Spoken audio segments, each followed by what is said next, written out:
J'étais assis au fond de la pièce, relativement dans l'ombre.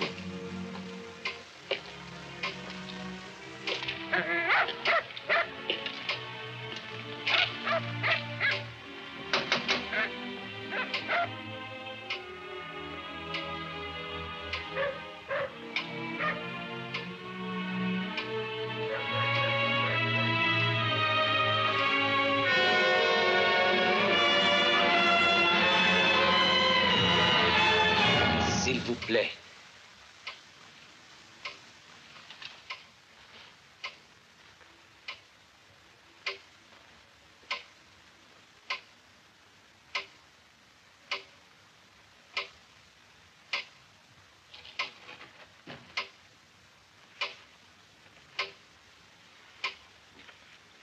Je me nomme Werner von Eberenach. Jean-Pierre Melville, c'est le samouraï, c'est le cercle rouge, c'est le doulos, c'est tout le deuxième souffle. Tout le monde sait qui il est devenu la référence absolue en matière de cinéma policier. Mais il n'a pas fait tout de suite des films noirs et il n'en a pas fait non plus sans discontinuer jusqu'au bout à partir du premier. Il ne faut pas oublier non plus la ligne de sa filmographie qui correspond aux films liés à la Seconde Guerre mondiale. Donc le tout premier, son premier long métrage, Le silence de la mer, en fait partie. Ça correspond à des soucis qu'il a toujours eus. C'est important. C'est important. Il y a une constante dans ces films. C'est-à-dire cette référence à sa jeunesse, à l'histoire. Je veux dire, c'est l'occupation, c'est, je veux dire, comme il dit très juste, alors ça j'ai appris mais je ne savais pas. Vous connaissez cette phrase qui est en exergue de l'armée des ombres. Mauvais souvenirs, soyez les bienvenus, vous êtes ma jeunesse lointaine. Et donc c'est une phrase magnifique, elle est de Courteline. Mais cette phrase est très, très révélatrice et très formidable. Je veux dire, c'est-à-dire, c'est un homme qui a vécu intensément la période de la drôle-de-guerre et de l'occupation. Jean-Pierre parlait de la résistance, il lui arrivait de parler qu'il avait été à Londres, il parlait qu'il avait été dans l'armée, et ça s'est confirmé. Il est arrivé avec un corps militaire français par l'Italie, donc il a fait une partie de campagne de Patton, et c'est comme ça qu'il est revenu en France. Mais il ne le mentionnait jamais dans le genre ancien combattant, pour célébrer ses exploits. Pas un mot, au point même que nous en doutions si ça avait été vrai. Eh ben non, il a vraiment fait ce service, il a vraiment fait cette campagne. Aujourd'hui, on a son livret militaire. D'ailleurs, c'est pas par hasard qu'il a choisi Le silence de la mer. Le silence de la mer, c'est un livre qui a été écrit dans la clandestinité par Jean Brûlé, alias Vercors, qui était vraiment un résistant. Le livre a été publié en 1942, donc en pleine guerre. Melville avait lu, non pas en français, mais en anglais, la traduction anglaise clandestine qui a été faite très rapidement, en 1943, quand il était à Londres. Et il a décidé que ça serait son premier long métrage immédiatement. Moi, je sais qu'il avait demandé les droits à Vercors. Et Vercors dit non, je n'ai pas fait le livre pour être adapté au cinéma, c'est un truc de résistance, ça fait partie de mon combat. Donc Vercors refusé. Et l'astuce de Melville, qui était un coup de poker absolument stupéfiant, a consisté à lui dire, écoutez, bon, vous refusez de m'accorder les droits d'adaptation. Pour l'instant, je n'en veux pas. Je vais faire le film pour mon plaisir personnel. Je le fais avec mon argent. Une fois réalisé, si vous voulez bien, je vais vous le soumettre et je vais le soumettre à un comité de 24 résistants que vous aurez choisi personnellement. Et si parmi les 24 personnes, sans vous compter, il y a une seule personne qui n'est pas d'accord avec le film, je brûle le négatif en votre présence. Ce qui est une histoire typiquement melvillienne, c'est-à-dire qui témoigne aussi de l'extravagance et de la truculence et du goût du risque qu'avait ce personnage absolument exceptionnel. En ce sens, Melville était un joueur, on pourrait dire Jean-Pierre le flambeur, dans le sens qu'il savait que jamais il n'arriverait à faire un film s'il s'insérait normalement dans l'industrie française. Il fallait qu'il fasse un film comme on fait un coup, comme un casse. Il allait à l'Esbrouf, mais il était... il y a quelque chose, il était sûr de son coup. Et quand on a ça, c'est une grande force. Il ne se demandait pas, mais est-ce que je vais savoir comment on fait un film? Non, il l'affrontait, il faisait le film en disant « Je sais comment on fait parce que j'ai vu des films et je ne suis pas bête et je ferai comme ça. » Dans les conditions du syndical et puis dans les conditions du système de production et de distribution de l'époque, il ne pouvait absolument pas débuter dans la mesure où il fallait justifier d'une expérience professionnelle pour avoir une carte d'assistant stagiaire à la réalisation et vice-versa, il fallait une carte d'assistant stagiaire pour avoir une expérience professionnelle.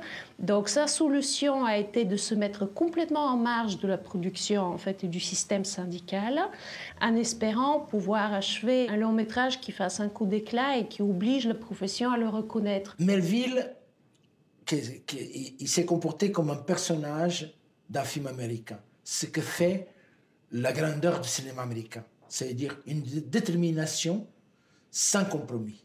Depuis qu'il était môme, il voulait réaliser des films. Non pas jouer dans des films, non, réaliser, créer. Donc, il a tenu jusqu'au bout, il n'a jamais changé d'un iota son parcours. Il a fait la guerre, il a fait comme résistant et tout ça, mais quand il a décidé que c'était ça le film qu'il voulait faire, qu'est-ce qu'il a fait? Il a continué à endosser son costume de résistant. Il a tourné le film clandestinement, c'est-à-dire sans l'autorisation de Vercors, sans l'autorisation du CNC, sans carte de truc, sans aucun avantage. Il y avait des réductions pour l'achat des pellicules et tout. Lui, il n'était pas un professionnel, il ne pouvait pas l'avoir. Alors c'est un marginal par excellence, mais tout repose, comme toujours dans la vie, sur les personnalités, sur le caractère.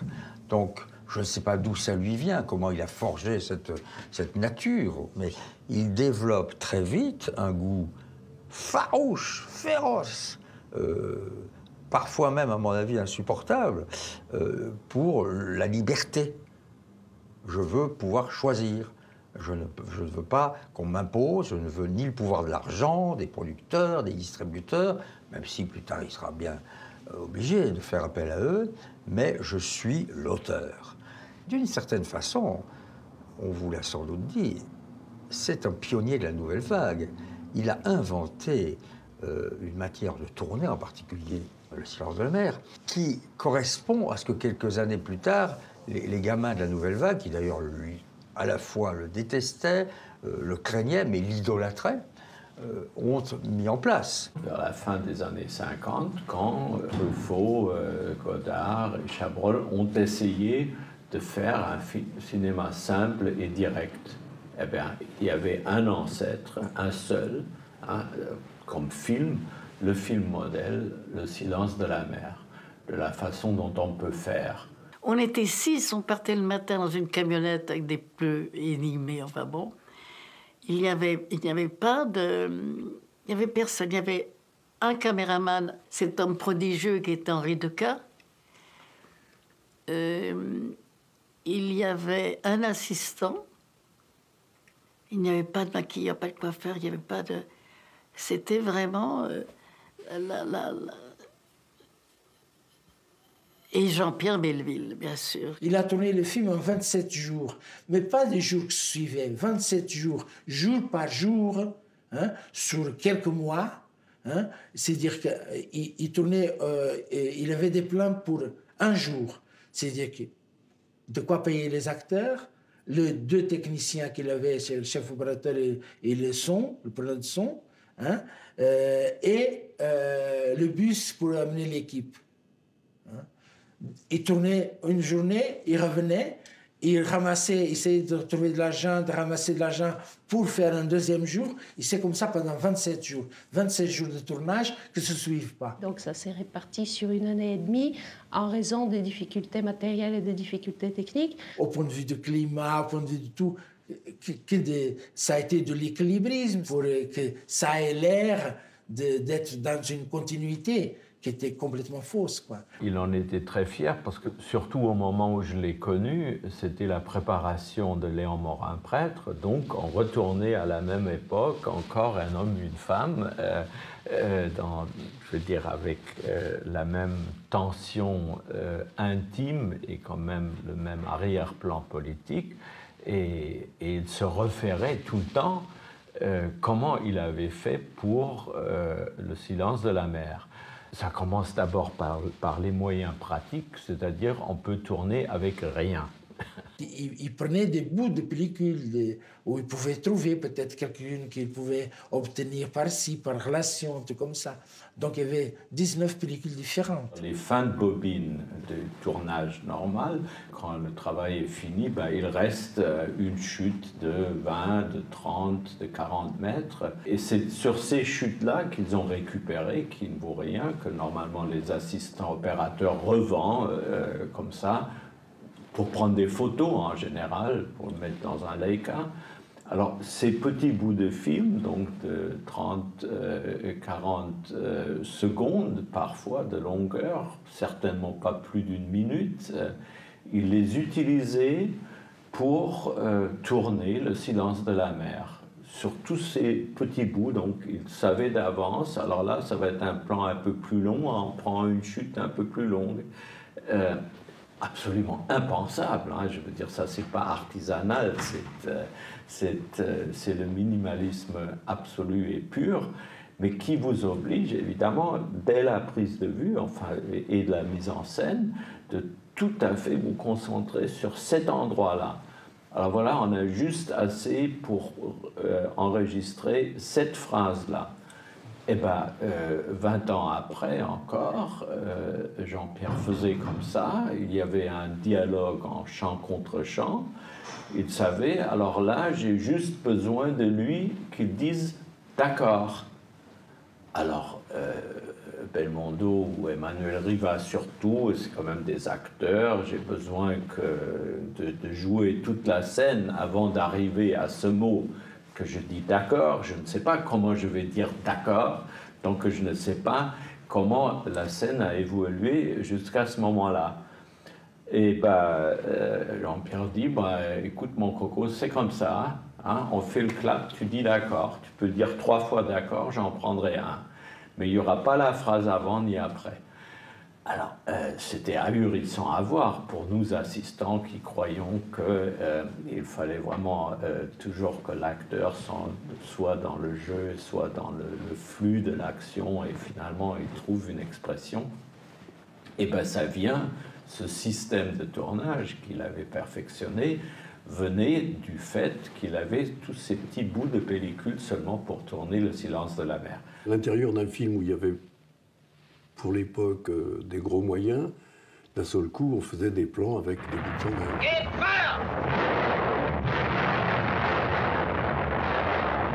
Moi, je trouvais ça formidable parce que d'un seul coup, il était très fier de connaître tous ces trucs.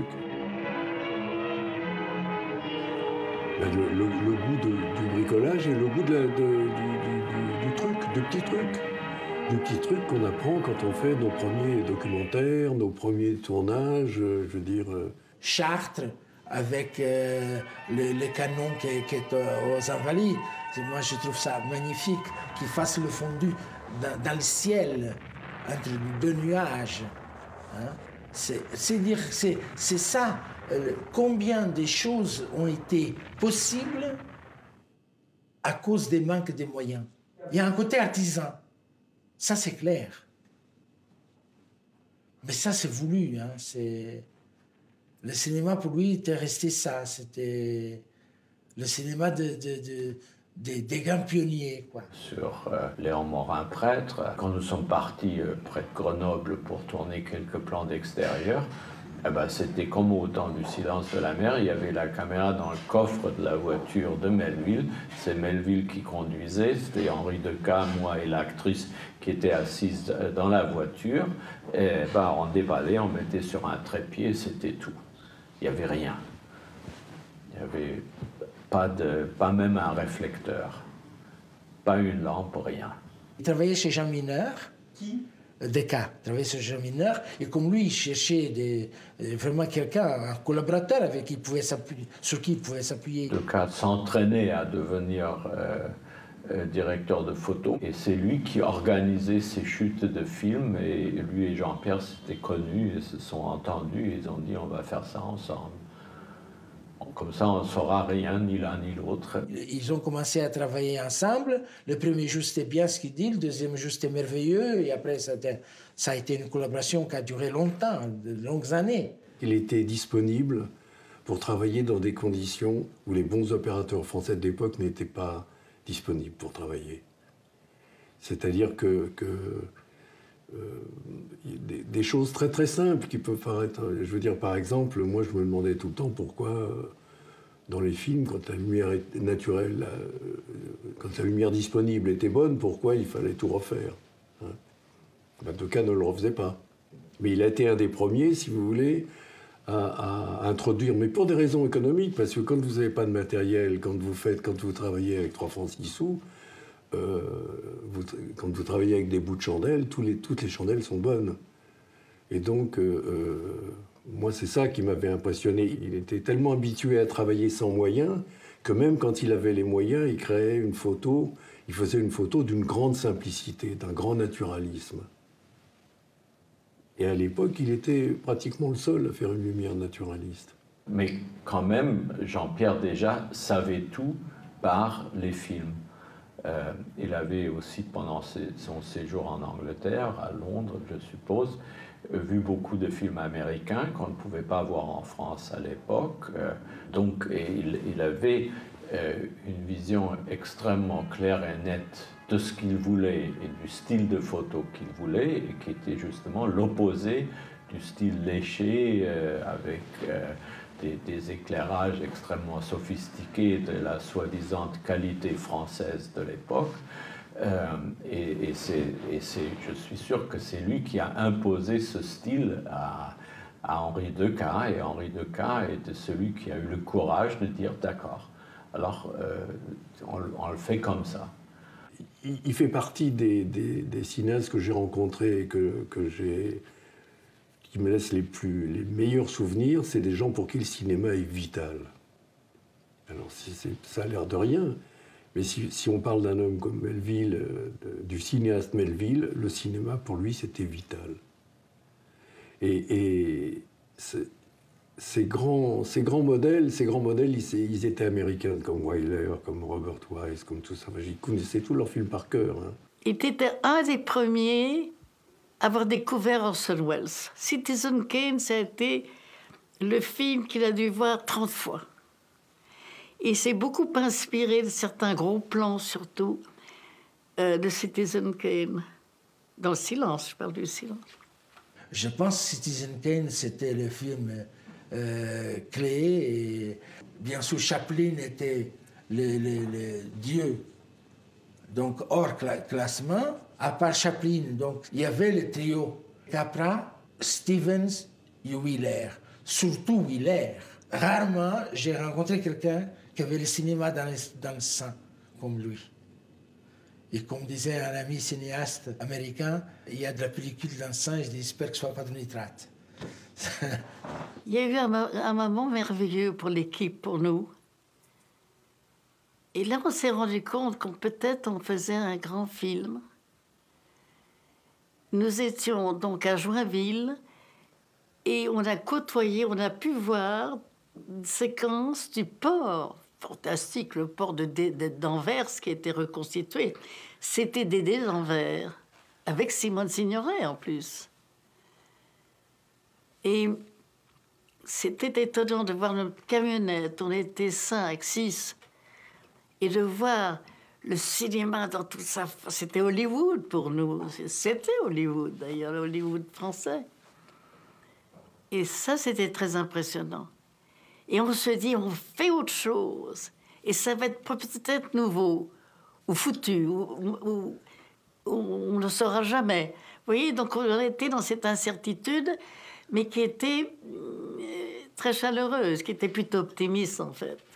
les débuts de Jean-Pierre. Il va chercher des adaptations de livres qui ne sont pas forcément évidents dans le cinéma très plan-plan et très traditionnel de l'époque. Il faut bien voir qu'adapter Le silence de la mer, et même ensuite Le Cocteau, L'enfant terrible, c'est une audace. D'un accord tacite, nous avions décidé, ma nièce et moi, de ne rien changer à notre vie, fût-ce le moindre détail. Comme si l'officier n'existait pas, comme s'il eût été un fantôme.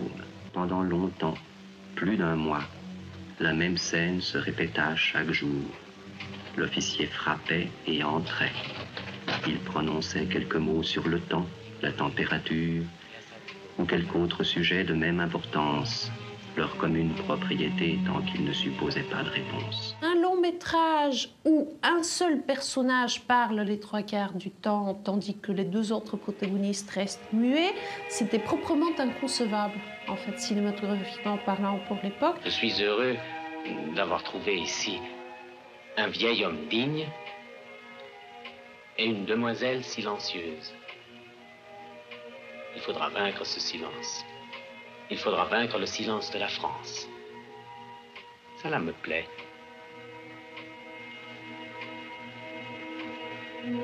Melville avait envie justement de débuter en faisant un long métrage anti-cinématographique. Alors pourquoi il le considérait comme anti-cinématographique?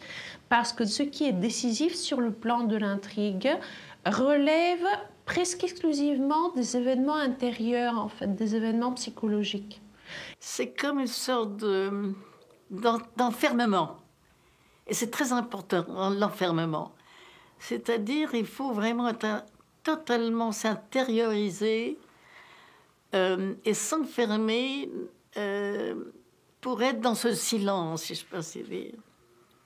C'est-à-dire, c'est la résistance. C'est ça. Et Lucie Aubrac, qui a vu Le silence de la mer, a dit pour elle, avec La bataille de Rail, que c'était le meilleur film sur la résistance.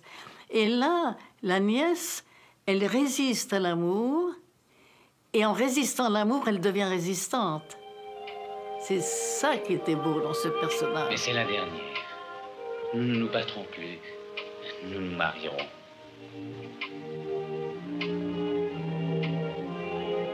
Oui, oui. Beaucoup de choses qui sont très implicites dans le livre et à peine esquissées, par exemple, et surtout l'histoire d'amour entre l'officier allemand et la jeune Française, qui est une histoire d'amour dans le livre très symbolique, très épurée. Vercors décrit la façon dont Ebrenac regarde la jeune fille comme la façon dont il regarderait une belle statue. Autrement dit, il s'agirait d'une sorte d'admiration chaste, d'une émotion qui est totalement éthérée, qui est beaucoup plus morale qu'érotique et que charnelle. Chez Melville, il ne s'agit absolument pas de ça. Il y a un rapport, une attitude de séduction potentielle dès le début, dès le moment où Ebrenac commence à développer son discours sur la France et l'Allemagne et le mariage éventuel de la France et de l'Allemagne. C'est un grand jour pour moi. Le plus grand jour en attendant un autre que j'espère avec toute mon âme. Et qui sera encore un plus grand jour. Je saurai l'attendre. Des années s'il le faut. Mon cœur a beaucoup de patience. Ah, mais Melville me disait toujours que s'il avait refait le film aujourd'hui, ils auraient couché ensemble, les deux, et après l'un aurait tué l'autre. Lequel, je ne sais pas.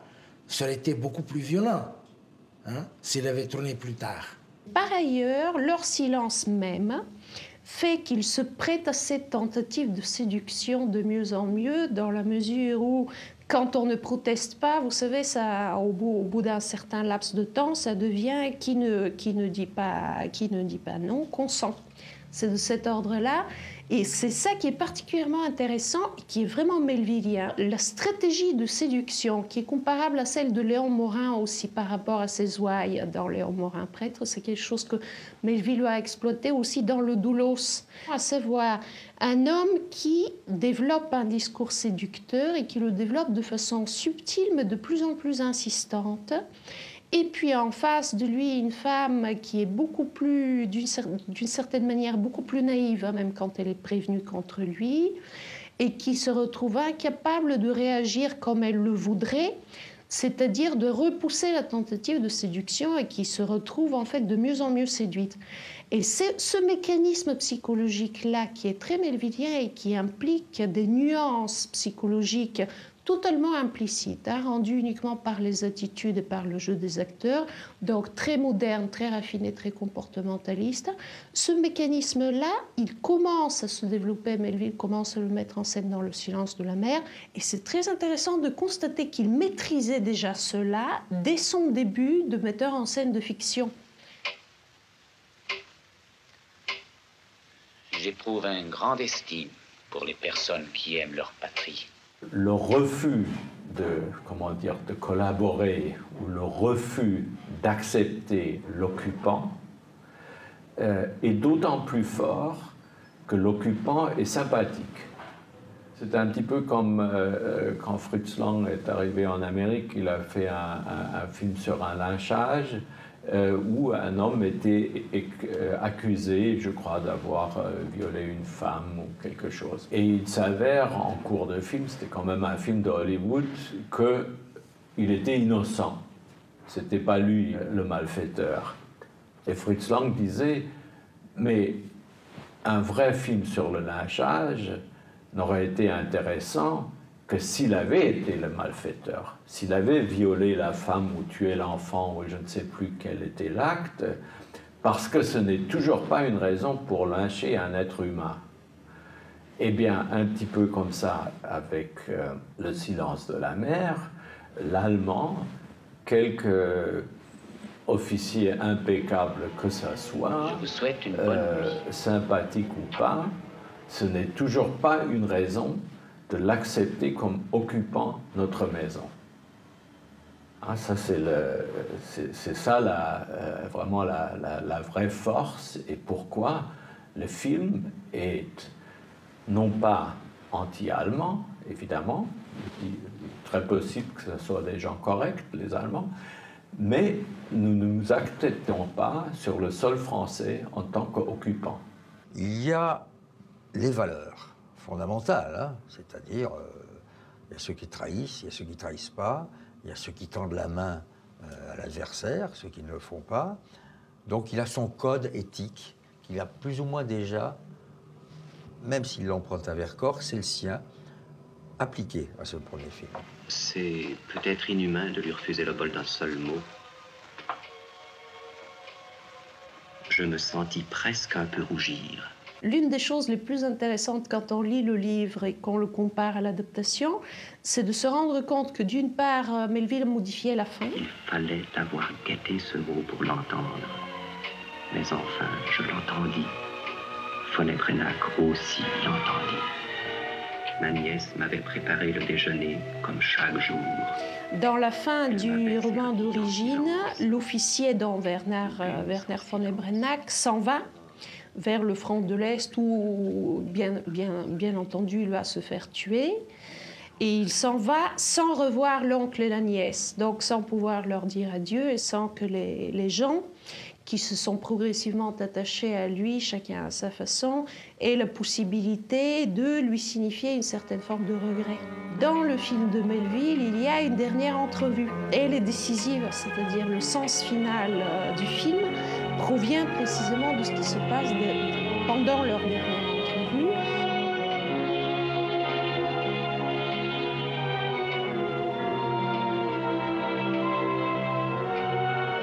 En fait, la différence, c'est que chez Vercors, il s'agit de savoir dans quelle mesure on est autorisé à communiquer avec l'ennemi et dans quelle mesure on peut se sentir proche même de l'ennemi. Dans le film de Melville, il s'agit de savoir dans quelle mesure l'être humain est écrasé par les circonstances historiques, sociales, politiques et autres, et dans quelle mesure notre capacité de nous rapprocher d'un autre être humain, de l'apprécier, de l'aimer, de le comprendre, est fatalement contrariée en fait par la société, par l'histoire, par la politique, par toutes les contingences qui nous dépassent très largement. Et cette façon de tirer l'histoire vers le métaphysique, elle est typique de Melville. Et là aussi, Le silence de la mer est vraiment significatif de ce que Melville va faire par la suite. Mais le destin, c'est C'est une des thématiques de Melville. Hein. Le destin, c'est dire, dès la première image, normalement, ces personnages sont déjà morts.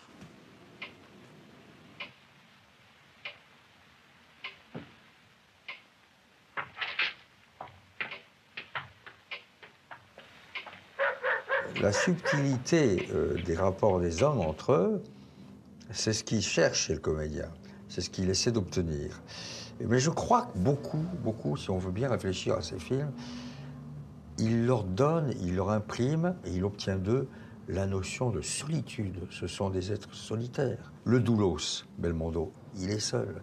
Le deuxième souffle, Cillian, bon, Ventura 2 fois de suite, ce sont des êtres solitaires et détachés, à qui il manque quelque chose, bien évidemment. Mais ce qui me frappe, moi, avec le recul, quand on réfléchit, c'est, même si le casting est très nombreux, en particulier dans l'armée et dans le Cercle Rouge, il y a du monde, hein, et il y a beaucoup de monde, il n'y a pas grand-chose qui les lie, autre que leur solitude. C'est une forêt d'arbres seuls, qui ne se ressemblent pas vraiment. Donc, ça traduit sans doute sa vision de la vie. Ça traduit sans doute ses manques ou ce qui a pu lui arriver, parce que je pense que les années de guerre sont incroyablement importantes, d'autant plus qu'il n'en a jamais parlé. Avec Jean-Pierre, on ne faisait pas étalage d'intentions, de bonnes ou mauvaises intentions ou de sentiments. Il avait un rapport plus direct. Il croyait dans ce qu'on ne dit pas. Et ben, c'est pour ça que Le silence de la mer, ben, c'est le film incarné melvillien, comme seulement Le Samouraï plus tard. C'est des films où on ne parle pas.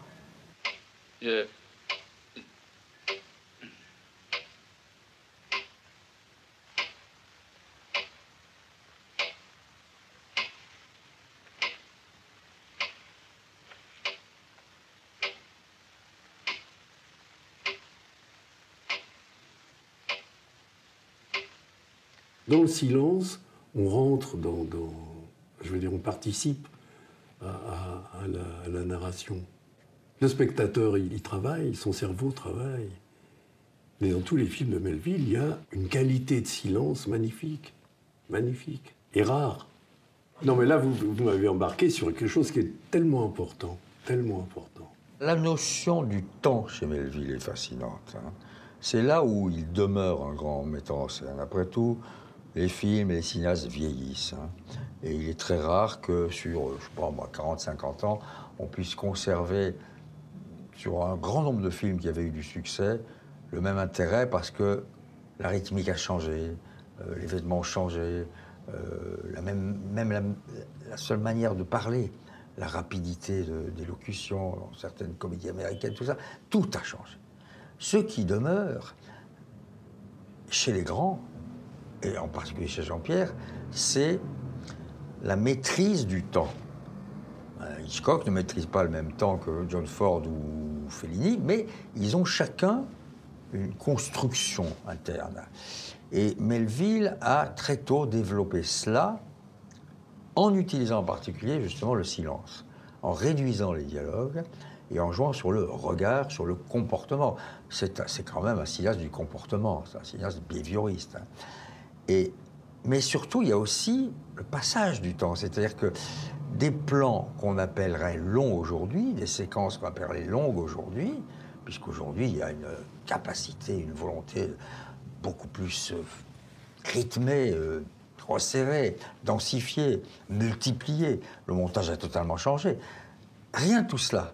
Mais c'est ça qui le rend, à mon avis, durable et qui lui fait passer les générations et les décennies, c'est que on voit le temps au travail, dans le silence, en impliquant le spectateur. Pourquoi ? Parce qu'il ne montre jamais, ou très rarement, quelque chose d'inintéressant. Hitchcock disait, vous voulez montrer quelque chose, mettez-le au milieu de l'écran. C'est une phrase géniale d'Hitchcock. Ben, Jean-Pierre, il met au milieu de l'écran un fusil, une rose, un train, une bagnole, un chapeau, un visage, des yeux. Même si aussi il recule, parce qu'il ne s'est pas un obsédé du gros plan, qui fascine. Et pourquoi ça fascine? Parce qu'il sait le filmer autrement. Et tout était exprimé, non pas parce que les acteurs n'avaient pas le droit de jouer non plus. Il ne faut pas qu'ils expriment ce qu'ils ressentent ou ce qu'ils pensent. C'est la situation qui crée l'expression.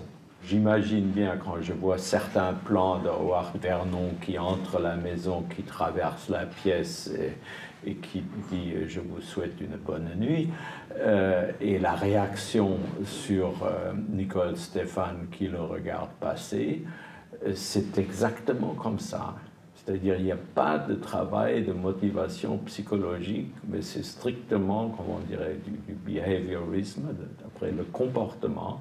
C'est la situation des personnages dans la pièce, la porte par laquelle il entre, le bureau où Jean-Marie Robin est assis, l'encadrure de la fenêtre où Nicole Stéphane se tient.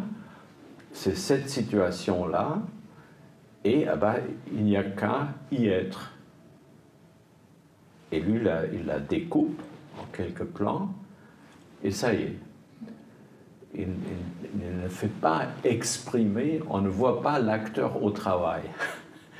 Hein, on ne voit pas le gros plan où un acteur exprime ce qui doit être le sens de la scène. Non, on voit l'acteur qui est là, il vit la scène. Ça, on le sentait dans tout le côté un peu hiérarchique avec lequel il dirigeait les acteurs, lui-même toujours assis en arrière de la caméra, dans un fauteuil, avec le manteau, col relevé, le chapeau dessus, très droit comme ça. Il créait cette atmosphère de très haute concentration, mais d'aucun étalage de sentiments. Il avait horreur de l'étalage de toute émotion que ce soit. Et c'est ça qui donne, je trouve, la dignité au film.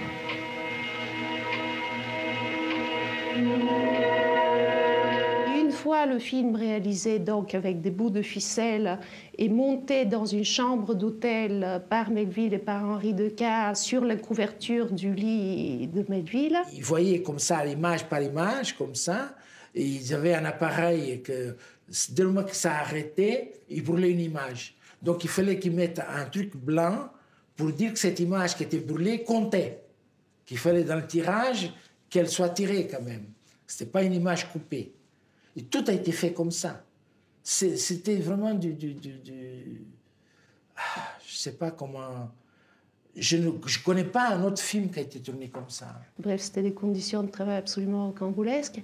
Une fois le film réalisé et monté, Melville a organisé une projection privée pour Vercors et pour ce comité de résistants. Et cette projection était censée être strictement privée, c'est-à-dire réservée aux membres du jury à Vercors et à Melville. Il a nommé Georges Clavin, qui n'était pas encore connu comme un grand organisateur d'événements, mais qui avait déjà toutes les qualités pour. Que Melville connaissait très bien et qui était censé faire le service de presse du film. Et Clavin a convoqué tout ce qu'il y avait de personnalités à Paris, au niveau de la presse. Il y avait Cocteau, Mauriac, tout. Il y avait une très belle salle.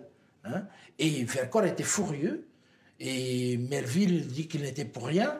Il a installé un rapport de force dans la mesure, il y avait une forme de chantage assez subtil et je pense très melvillien d'une certaine manière, qui consistait à demander aux membres du jury de résistants, au fond, seriez-vous partant pour me faire détruire un film que j'ai mis 1 an et demi à tourner et que j'ai tourné tout de même par pure passion? Oui. Et il y a fort à parier, tout de même on pouvait être pratiquement sûr d'avance que les gens n'auraient pas eu le cœur de lui faire brûler le négatif. Et il y a eu quelqu'un qui n'est pas venu, je ne sais pas qui, et alors on a demandé à quelqu'un d'autre pour remplacer cet absent, et cette personne a vu le film, il a voté contre en disant à Vercors, hein, je ne suis pas le 4e qu'on invite à la dernière heure pour une partie de poker. Et Vercors a dit, il a été très bien, il a dit, je ne tiendrai pas compte de votre vote. Et cette personne, c'était Pierre Brisson, qui était le directeur de Figaro, je crois, à l'époque. Et c'est comme ça que Le silence de la mer a eu l'autorisation a posteriori de Vercan. Il est très intéressant d'essayer de définir si un premier film annonce les autres. Ça, c'est une... Truffaut disait « Toute l'œuvre d'un cinéaste se retrouve dans la première bobine de son premier film ». Comme toutes les définitions, elle vaut ce qu'elle vaut. Il ne faut jamais trop s'arrêter à ces vérités évidentes. Dans Le silence de la mer, c'est drôle parce que chaque fois que je le vois, il prend plus de valeur pour moi. C'est-à-dire, c'est un film que j'étais pas très chaud, je n'aurais pas fait un livre avec Melville, c'est son cinéma rassemblé au silence de la mer. Et aujourd'hui, je trouve qu'il y a déjà dans Le silence de la mer une chose qui a marqué toute son œuvre, la rigueur. C'est vraiment, il y a rien. Il y aurait des choses peut-être à changer à cause des moyens, parce qu'il n'avait pas de moyens. Donc peut-être ça, oui, il aurait eu plus de moyens, il aurait fait un peu plus, mais je pense qu'il y aurait eu la même rigueur, le même refus de tout compromis ou de toute facilité. Ça, c'est très important. Il dit un jour, alors on passe devant je crois le Gaumont Palace, et il dit, mais tu sais, quand il y avait la queue, tu peux pas imaginer, comme les gens venaient pour voir ce film qui n'avait rien coûté et qui encaissait donc des millions. Et il y avait un de ces acteurs un peu truands, comme il en avait pour Bob le Flambeur et d'autres, qui lui disaient, ah ben dis donc, Jean-Pierre, t'as vu la queue, tu les as bien eus. Comme s'il avait fait le film pour gagner de l'argent.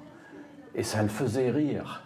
Il racontait toujours cet épisode, comme l'autre lui disait, eh ben dis donc Jean-Pierre, tu les as bien eus.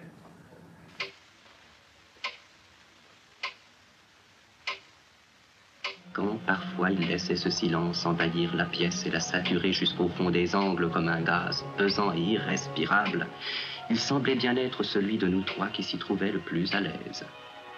Alors, il regardait ma nièce avec cette expression d'approbation à la fois souriante et grave qui avait été la sienne dès le premier jour.